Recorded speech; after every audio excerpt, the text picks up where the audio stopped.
Hello viewers, আসসালামু আলাইকুম। Rufus daily কুকিংয়ে আপনাদের স্বাগত।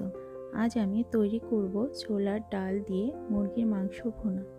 কি করে খুব সহজে আপনারা ঘরে বসে মুরগির মাংস দিয়ে ছোলার ডাল এই ভুনাটি তৈরি করবেন, সেই রেসিপিটি আজ আমি আপনাদের দেখাবো। চলুন দেখে নেওয়া যাক এই লোভনীয় রেসিপিটি। ছোলার ডাল দিয়ে মুরগির মাংস ভুনা তৈরি করার জন্য প্রথমে আমি একটি প্যানে তেল নিয়ে নেব। এখন এই তেলের ভিতরে আমি আধা পাটি পেঁয়াজ নিয়ে নেব। আমি এখানে 3টে বড় বড় পেঁয়াজ কুচি করে নিয়েছি। এখন আমি পেঁয়াজগুলোকে ব্রাউন কালার করে ভেজে নেব। পেঁয়াজটি ভাজার জন্য আমাকে এখানে অনবরত নাড়তে হবে, না হলে পেঁয়াজটি লেগে পুড়ে যাবে।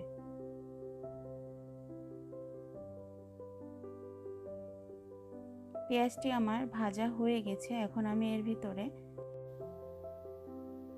2 চামচ রসুন বাটা, 1 চামচ আদা বাটা দিয়ে আমি মশলাটি কষিয়ে নেব। এখানে আমি 1 থেকে 2 মিনিট মশলাটি কষিয়ে নেব, যাতে করে মশলার গন্ধটা চলে যায়।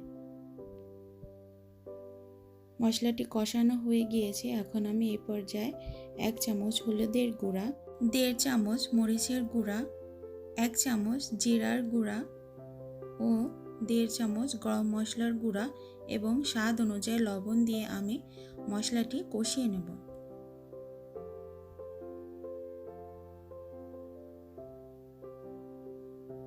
আমি একটু ঝাল বেশি খাই, সেক্ষেত্রে আমি একটু ঝালের গুঁড়ো বেশি দিয়েছি, আপনারা চাইলে কমও দিতে পারেন। এখন আমি এর ভিতরে মাংসটা দিয়ে দেব।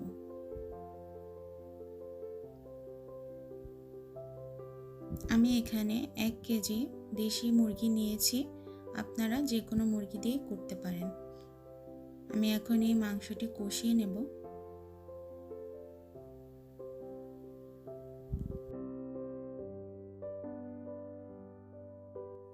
আমি চুলার আঁচটি মিডিয়াম ফ্লেমে রেখে মাংসটি কষিয়ে নেব।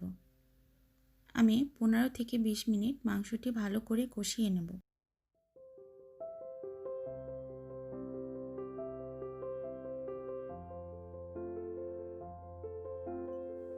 মাঝে মাঝে মাংসটি নেড়ে দিতে হবে, না হলে নিচ থেকে মশলাটি পুড়ে যাবে।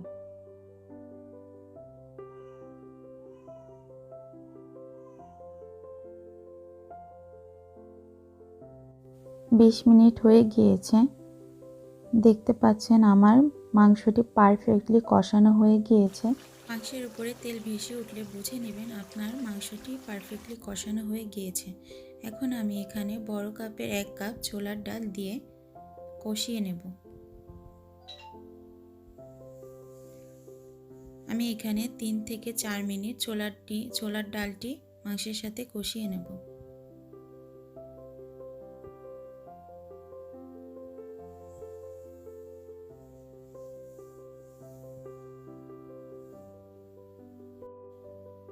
এখন আমি 1 কাপ পানি দিয়ে দেব।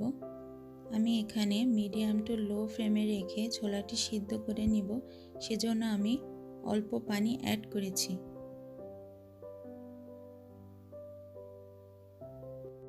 25 থেকে 30 মিনিটের মতো আমি ছোলাটি সিদ্ধ করে নেব।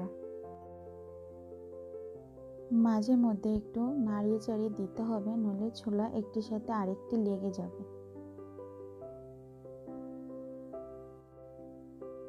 30 মিনিট পরে ফিরে আসলাম। আমার ছোলাটি সিদ্ধ হয়ে গিয়েছে। এখন আমি আপনাদের দেখিয়ে দিচ্ছি আমার ছোলাটি কত পারফেক্টলি সিদ্ধ হয়ে গিয়েছে।